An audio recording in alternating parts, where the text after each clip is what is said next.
The Pacific Gas and Electric Company, commonly known as PG&E, is an investor-owned utility that provides natural gas and electricity to most of the northern two-thirds of California, from Bakersfield almost to the Oregon border. It is the leading subsidiary of the PG&E Corporation. PG&E was founded in 1905 and is currently headquartered in the Pacific Gas and Electric Building in San Francisco.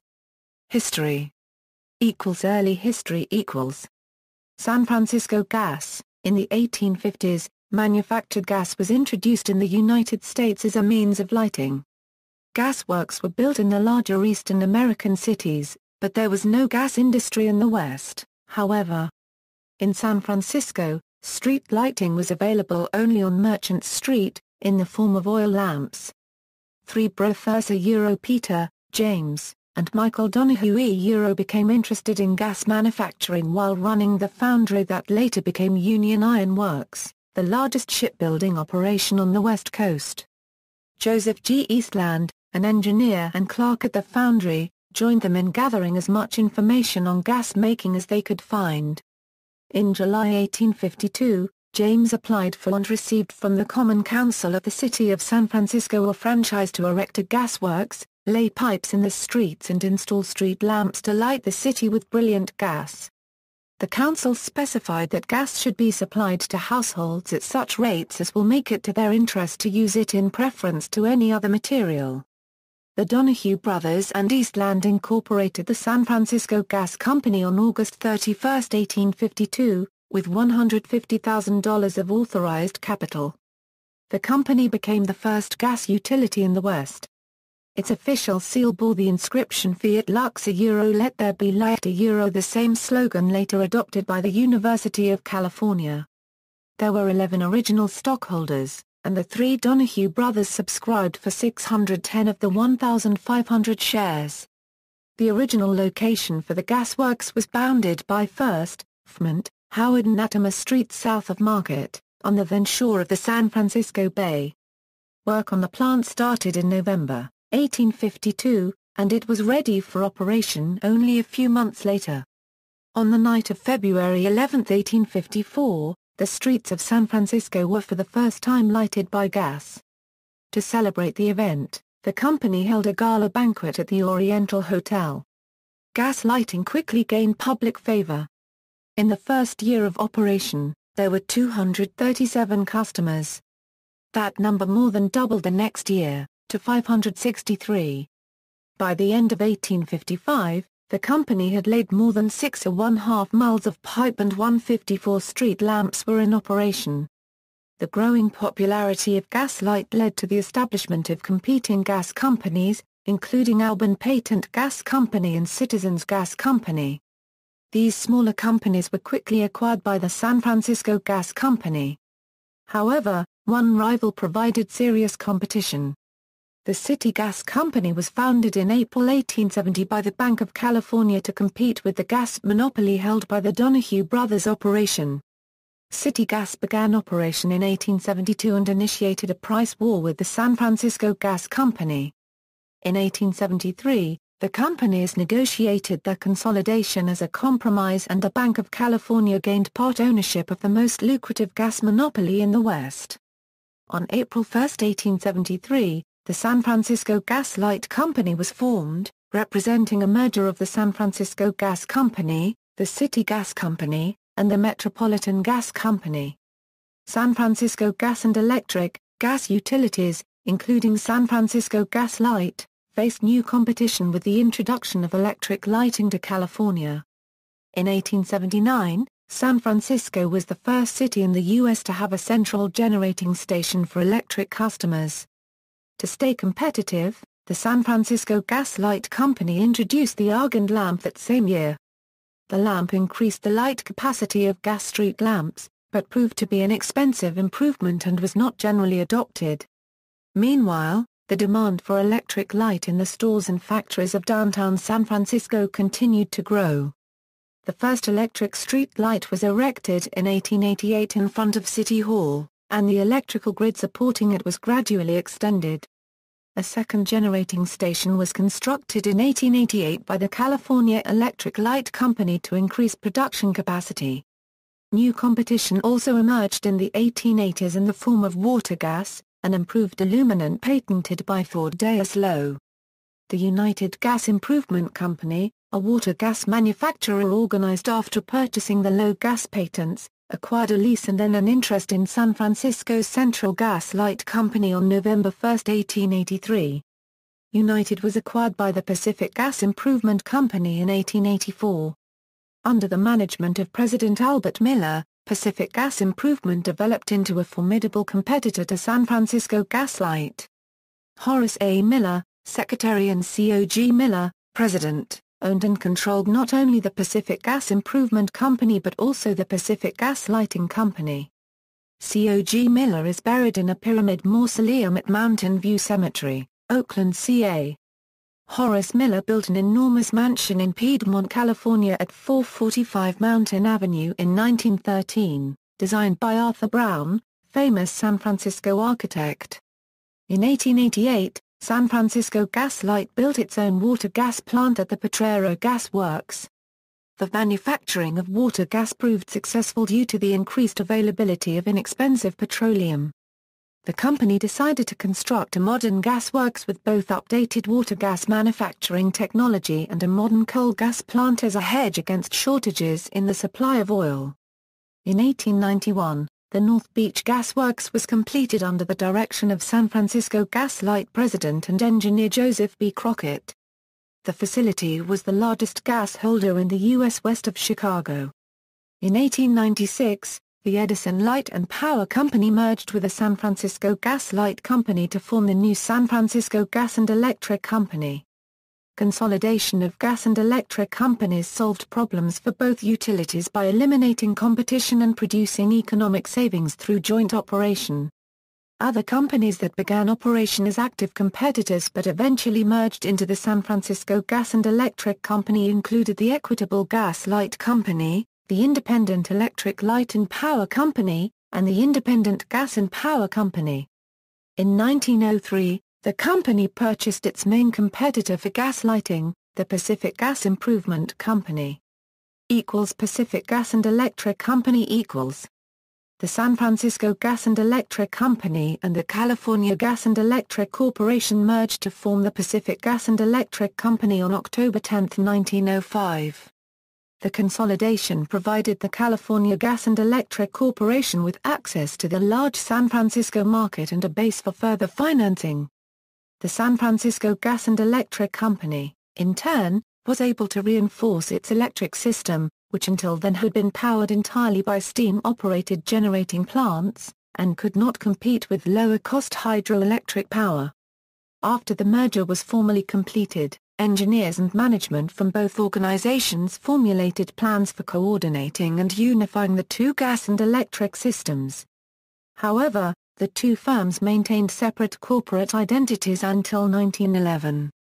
PG&E began delivering natural gas to San Francisco and Northern California in 1930 through the longest pipeline in the world, connecting the Texas gas fields to Northern California with compressor stations that included cooling towers every 300 miles, at Opoke, Arizona, on the state line, and near the town of Hinckley, California. With the introduction of natural gas, the company began retiring its polluting gas manufacturing facilities, though it kept some plants on standby. The 1906 San Francisco earthquake, PG&E was significantly affected by the 1906 San Francisco earthquake. The company's assorted central offices were damaged by the quake and destroyed by the subsequent fire. Its San Francisco Gas and Electric Company subsidiary in particular suffered significant infrastructure loss, as its distribution systems miles of gas mains and electric wires were dissevered. Only 2 gas and 2 electric plants, all located far from the city, survived the destruction. These functioning facilities including the new 4 million-foot crude oil gas works at Potrero Point played critical roles in San Francisco's rebuilding efforts.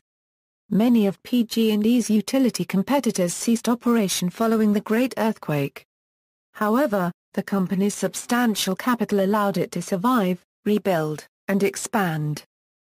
Sacramento Electric, Gas and Railway Company in 1906, PG&E purchased the Sacramento Electric, Gas and Railway Company and took control of its railway operations in and around Sacramento. The Sacramento City Street Railway began operating under the Pacific Gas and Electric name in 1915, and its track and services subsequently expanded. By 1931 the Sacramento Street Railway Division operated 75 streetcars on 47 miles of track. PG&E's streetcars were powered by the company's hydroelectric plant in Folsom. In 1943, PG&E sold the rail service to Pacific City Lines, which was later acquired by National City Lines. Several streetcar lines were soon converted to bus service, and the track was abandoned entirely in 1947.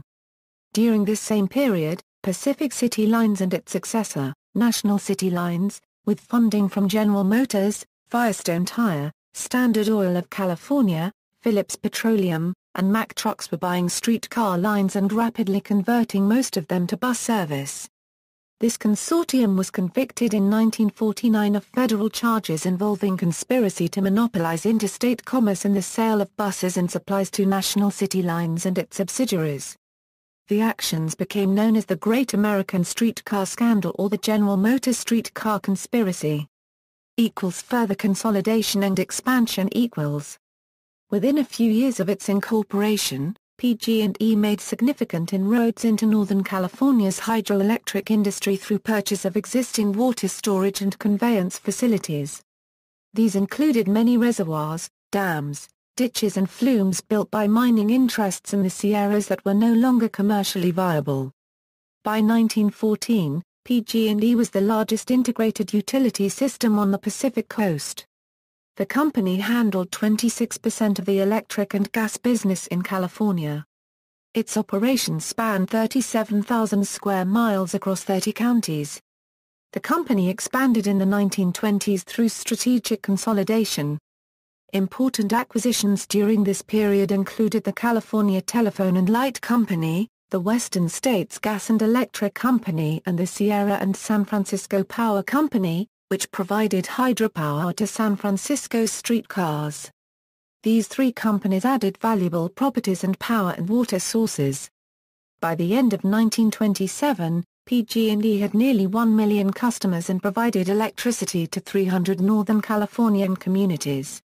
In 1930, PG&E purchased majority stock holdings in two major Californian utility systems, Great Western Power and San Joaquin Light and Power from the North American Company, a New York investment firm.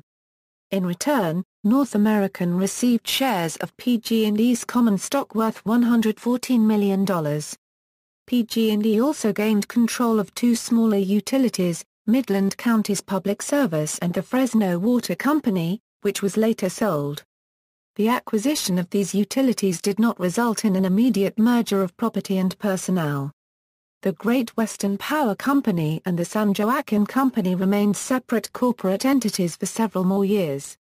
But through this final major consolidation, PG&E soon served nearly all of Northern and Central California through one integrated system. Natural gas. The gas industry market structure was dramatically altered by the discovery of massive natural gas fields throughout the American Southwest beginning in 1918. The fuel was cleaner than manufactured gas and less expensive to produce. While natural gas sources were abundant in Southern California, no economical sources were available in Northern California. In 1929, PG&E constructed a 300-mile pipeline from the Kettleman oil field to bring natural gas to San Francisco.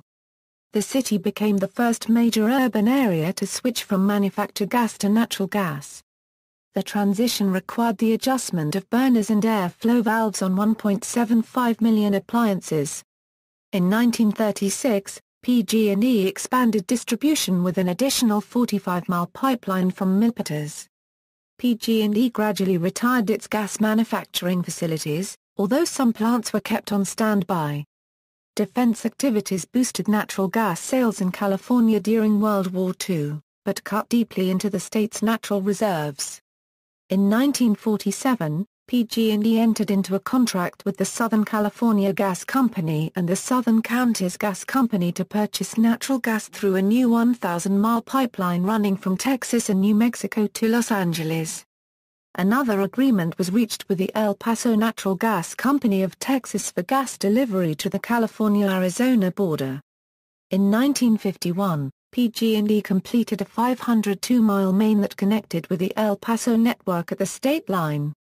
During this period of expansion, PG&E was involved in legal proceedings with the Securities and Exchange Commission regarding the company's status as a subsidiary of the North American Company.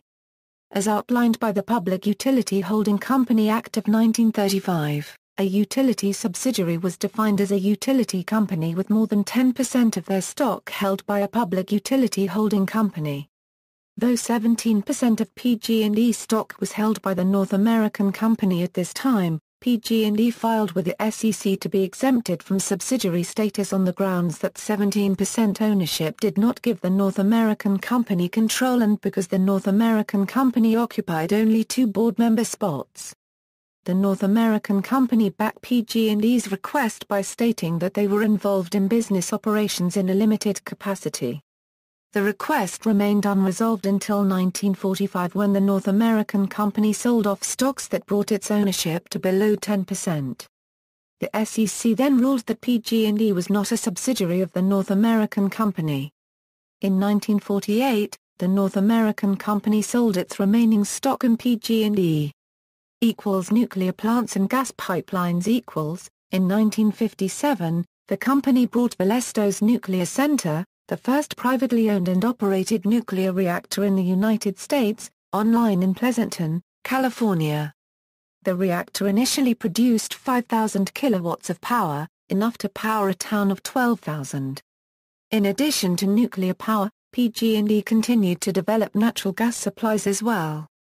In 1959, the company began working to obtain approval for the import of a large quantity of natural gas from Alberta, Canada to California, via a pipeline constructed by West Coast Transmission Company and the Alberta and Southern Gas Company on the Canadian side, and by Pacific Gas Transmission Company, a subsidiary of PG&E, on the U.S. side. Construction of the pipeline lasted 14 months. Testing began in 1961, and the completed 1,400-mile pipeline was dedicated in early 1962.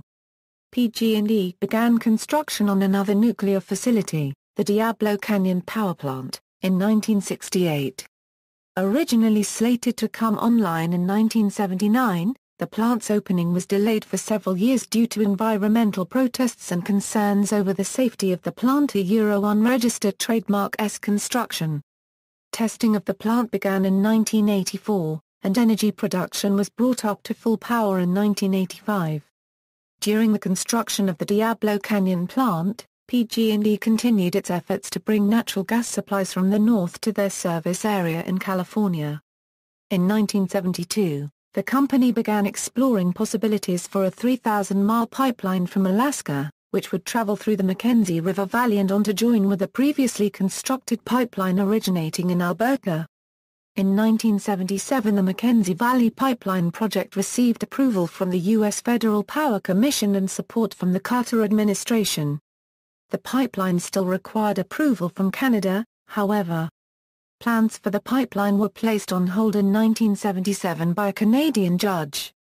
Justice Thomas A. Berger of British Columbia shelved the project for at least 10 years, citing concerns from First Nations groups, whose land the pipeline would have traversed, as well as potential environmental impacts. Post-war era. As of December 1992, PG&E operated 173 electric generating units and 85 generating stations, 18,450 miles of transmission lines and 101,400 miles of distribution system. In 1997, PG&E reorganized as a holding company, PG&E Corporation. It consisted of 2 subsidiaries: PG&E, the regulated utility, and a non-regulated energy business. In the later 1990s, under electricity market deregulation, this utility sold off most of its natural gas power plants.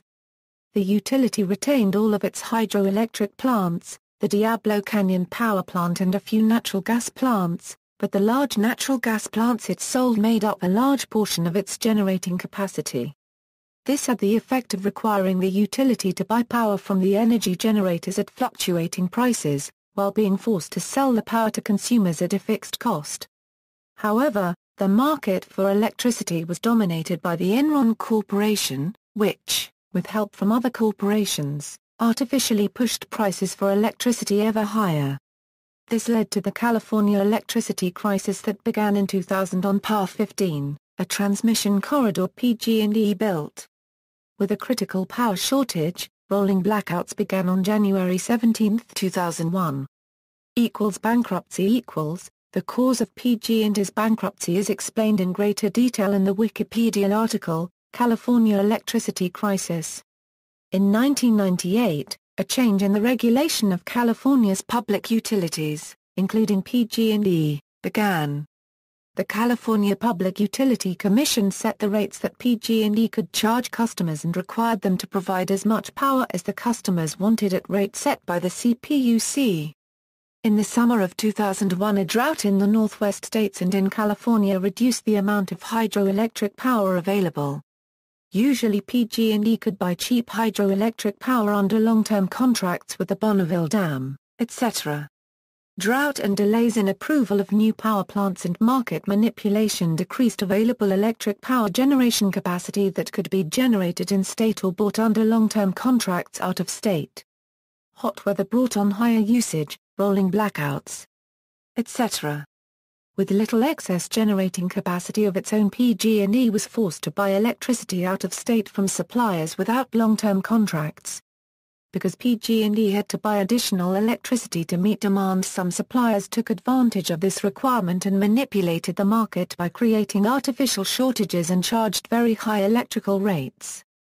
The CPUC refused to adjust the allowable electric rates. Unable to change rates and sell electricity to consumers for what it cost them on the open market, PG&E started hemorrhaging cash. PG&E Company entered Chapter 11 bankruptcy April 6, 2001. The state of California tried to bail out the utility and provide power to PG&E's 5.1 million customers, under the same rules that required the state to buy electricity at market rate high cost to meet demand and sell it at lower fixed price. The state also lost significant amounts of money. The crisis cost PG&E and the state somewhere between $40 and $45 billion. There is some evidence that this crisis played an important part in the eventual recall of California Governor Gray Davis. PG&E Company, the utility, emerged from bankruptcy in April 2004, after paying $10.2 billion to its hundreds of creditors. As part of the reorganization, PG&E's 5.1 million electricity customers will have to pay above market prices for several years to cancel the debt. Rates. Territory baselines are set according to areas of the state called climate zones that have similar climate and energy needs.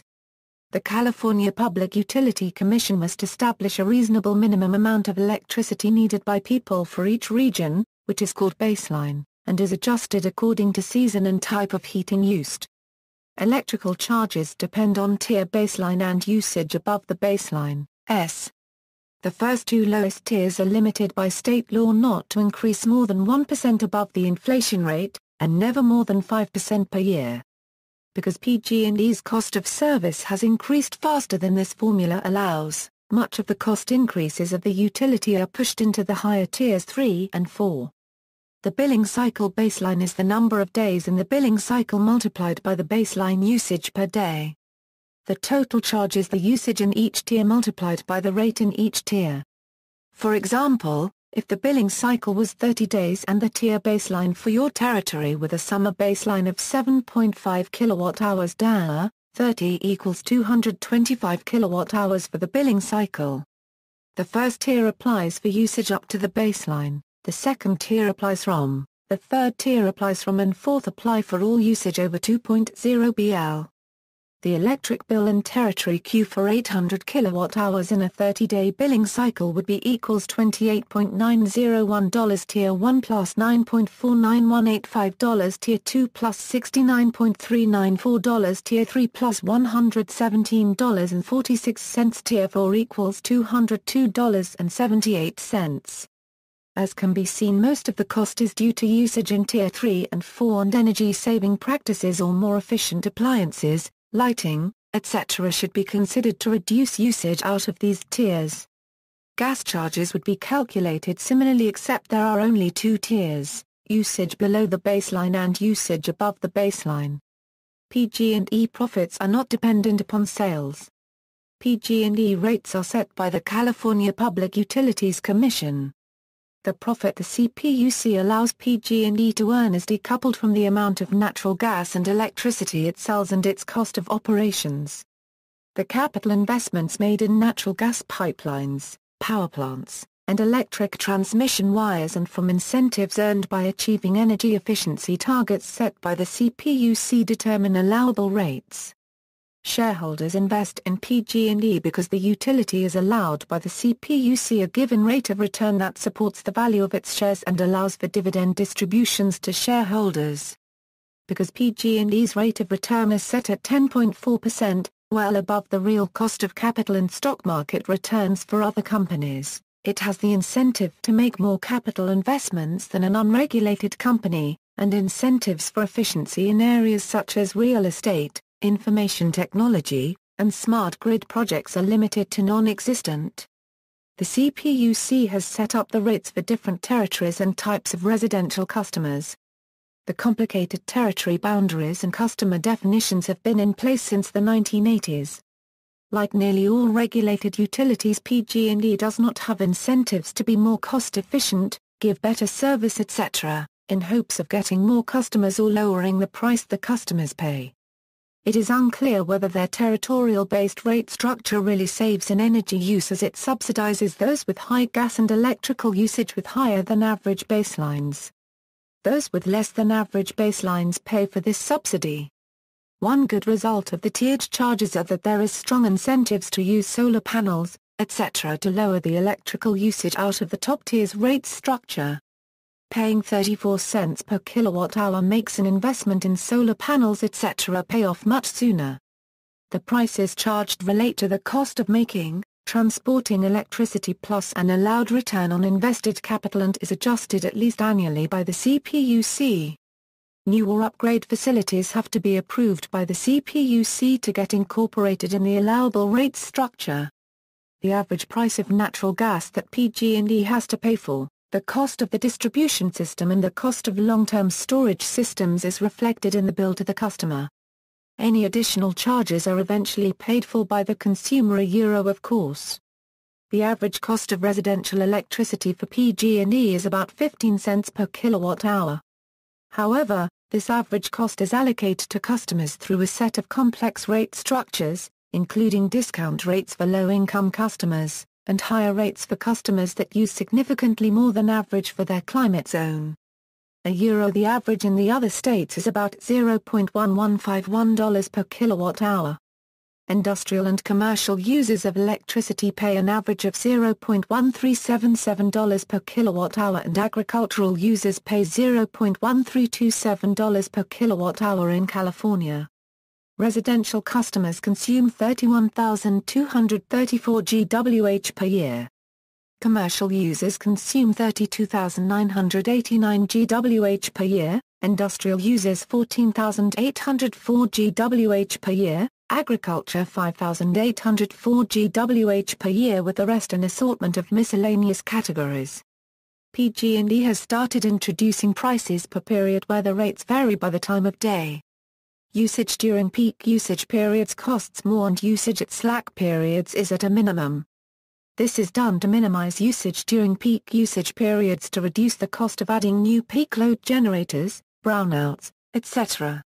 These plans are well underway with commercial users and will probably soon be introduced to residential customers. PG&E is currently applying a special economic development electricity rate that would offer California counties who are suffering from high unemployment lower energy bills. Upcoming rate changes. As now approved by the CPUC, there are a new set of rates that will have the effect of changing the number of tiers and flattening the rate structure. The current cost ratios for the 4 tiers in October 2015 is 1.27, 1.67207. Starting about November 2015, this will change to 1.34, 1.56, 1.94. In 2016, the number of tiers will be cut to 3 with a cost ratio for the 3 tiers of 1.4, 1.76. Whether there will be different power ratings on these tiers is not known. In 2017, there will again be 3 tiers with a cost ratio for the 3 tiers, with Tier 2 costing 1.49 times baseline as much and a new Tier 3 of 1.88 baseline rate for so-called super users consuming more than 400% of baseline power. In 2018, there will again be 3 tiers with a cost ratio for the 3 tiers, with Tier 2 costing 1.44 times baseline as much and a new Tier 3 of 1.88 baseline rate for so-called super users consuming more than 400% of baseline power. In 2019, there will again be 3 tiers with a cost ratio for the 3 tiers, with Tier 2 costing 1.25 times baseline as much and a new Tier 3 of 1.88 baseline rate for so-called super users consuming more than 400% of baseline power.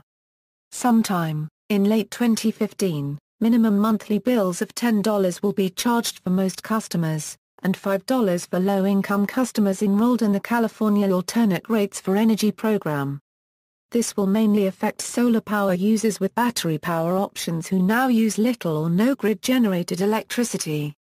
On January 1, 2019, all customers will be automatically enrolled in time-of-use electricity rates, where rates vary by time of use. The idea is to shift electricity use away from times when demand is highest. This should ease strain on the power grid and limit the need for expensive peaker plants now needed for peak user demands.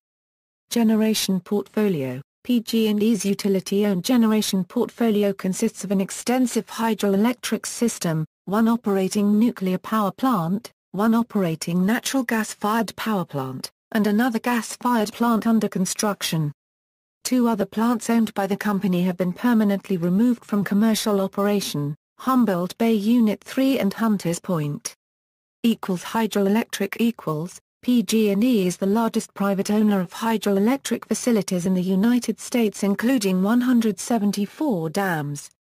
According to the company's Form 10-K filing for 2011, the Utility Euro unregistered trademark S hydroelectric system consists of 110 generating units at 68 powerhouses, including the Helms pumped storage facility, with a total generating capacity of 3,896 MW. The system includes 99 reservoirs, 56 diversions, 174 dams, 172 miles of canals, 43 miles of flumes, 130 miles of tunnels, 54 miles of pipe, and 5 miles of natural waterways.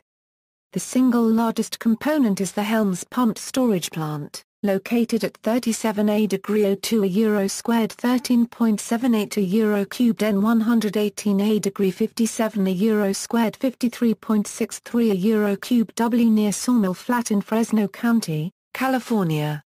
Helms consists of 3 units, each rated at 404 MW, for a total output of 1,212 MW.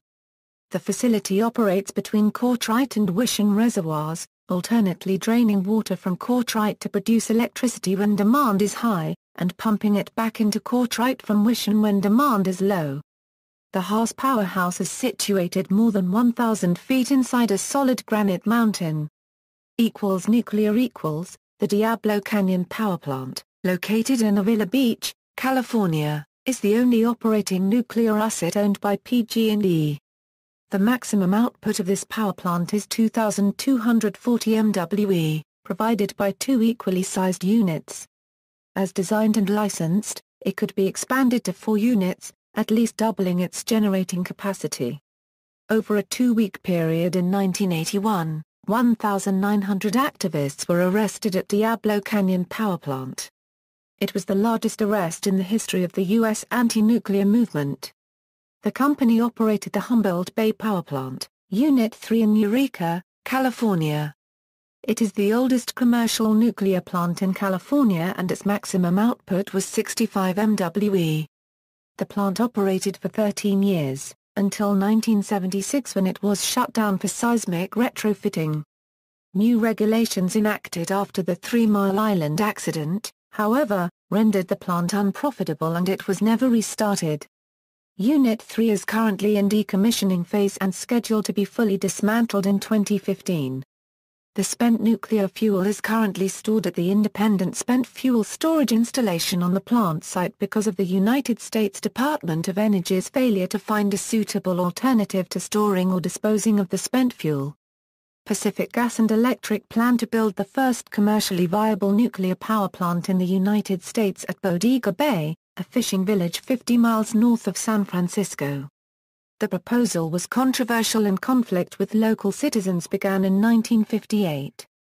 In 1963, there was a large demonstration at the site of the proposed Bodega Bay nuclear power plant.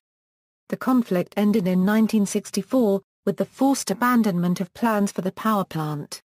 Fossil fuels built in 1956, there are 2 conventional fossil fuel units at Humboldt Bay Power Plant that produce 105 MWe of combined output.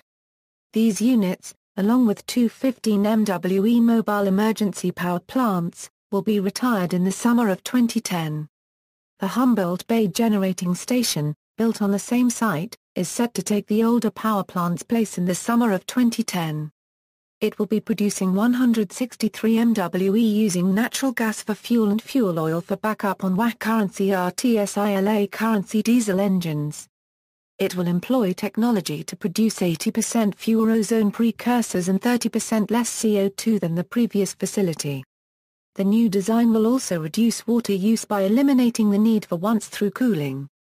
As part of a settlement with Mirant Services LLC for alleged market manipulations during the 2001 California energy crisis, PG&E took ownership of a partially constructed natural gas unit in Antioch, California. The 530 MW unit, known as the Gateway Generating Station, was completed by PG&E and placed into operation in 2009. On May 15, 2006, after a long and bitter political battle, PG&E shut down its 48-year-old Hunters Point power plant in San Francisco. At the time of closure, the maximum output of the plant was 170 MW. Residents of the impoverished neighborhood had been pushing for more than a decade to close the plant, claiming it contributed to above-average rates of asthma and other ailments. PG&E broke ground in 2008 on a 660 MW natural gas power plant located in Colasa County. It began operation in December 2010, and serves nearly 500,000 residences using the latest technology and environmental design. The plant will use dry cooling technology to dramatically reduce water usage, and cleaner burning turbines to reduce CO2 emissions by 35% relative to older plants. Solar On April 1, 2008, PG&E announced contracts to buy 3 new solar power plants in the Mojave Desert. With an output of 500 MW and options for another 400 MW, the 3 installations will initially generate enough electricity to power more than 375,000 residences. In April 2009, PG&E's Next 100 blog reported that PG&E was asking the California Public Utilities Commission to approve a project to deliver 200 megawatts of power to California from space. This method of obtaining electricity from the sun eliminates the darkness of night experienced from solar sites on the surface of the Earth. According to PG&E spokesman Jonathan Marshall, energy purchase costs are expected to be similar to other renewable energy contracts. PG&E and the environment. Beginning in the mid-1970s, regulatory and political developments began to push utilities in California away from a traditional business model. In 1976, the California state legislature amended the Warren-Alquist Act, which created and gives legal authority to the California Energy Commission, to effectively prohibit the construction of new nuclear power plants. The Environmental Defense Fund filed as an intervenor in PG&E's 1978 general rate case, claiming that the company's requests for rate increases were based on unrealistically high projections of load growth. Furthermore, EDF claimed that PG&E could more cost-effectively encourage industrial cogeneration and energy efficiency than build more power plants. As a result of EDF's involvement in PG&E's rate cases, the company was eventually fined $50 million by the California Public Utilities Commission for failing to adequately implement energy efficiency programs. Since Darby took control of the PG&E company in 2004, PG&E has aggressively promoted its environmental image through a variety of programs and campaigns.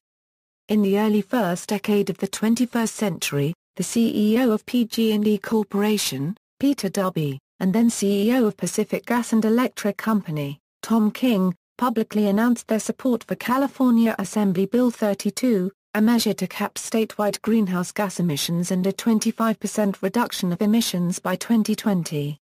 The bill was signed into law by Governor Arnold Schwarzenegger on September 27, 2006. Disasters equals groundwater contamination in Hinckley, California equals.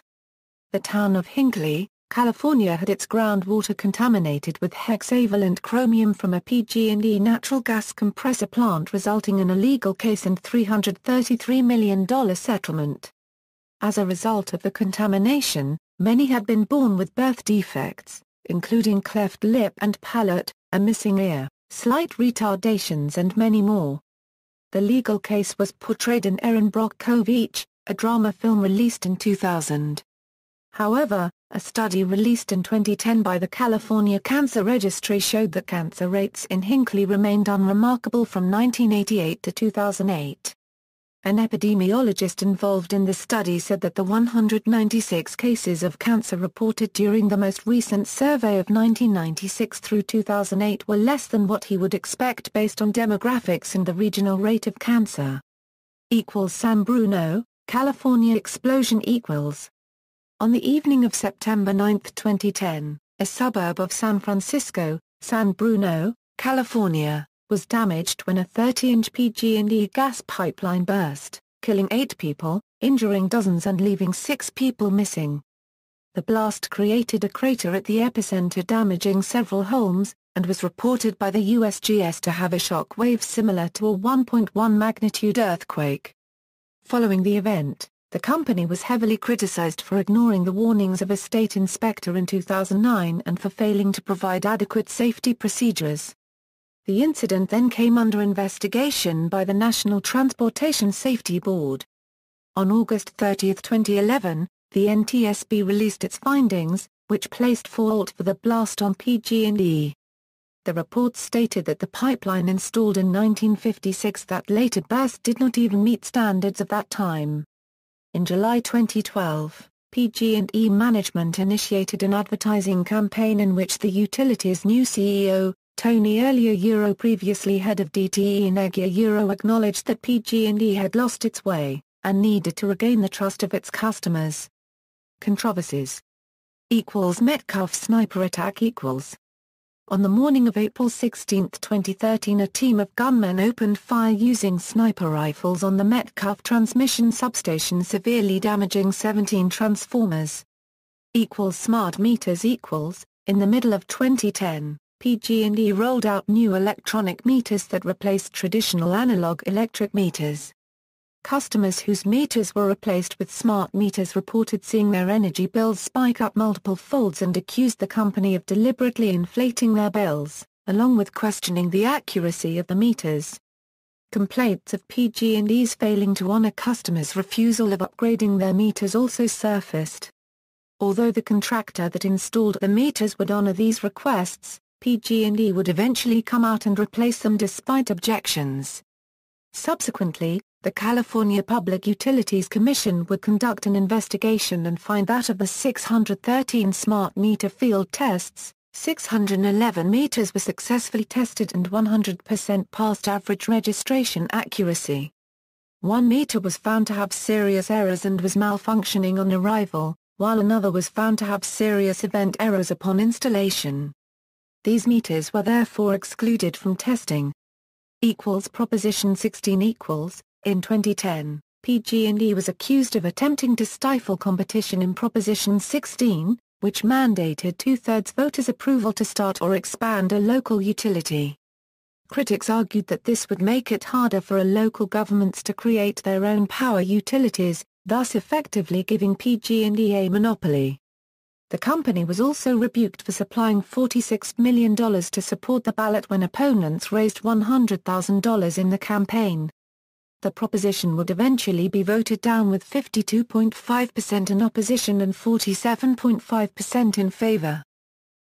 Tax dodging and lobbying.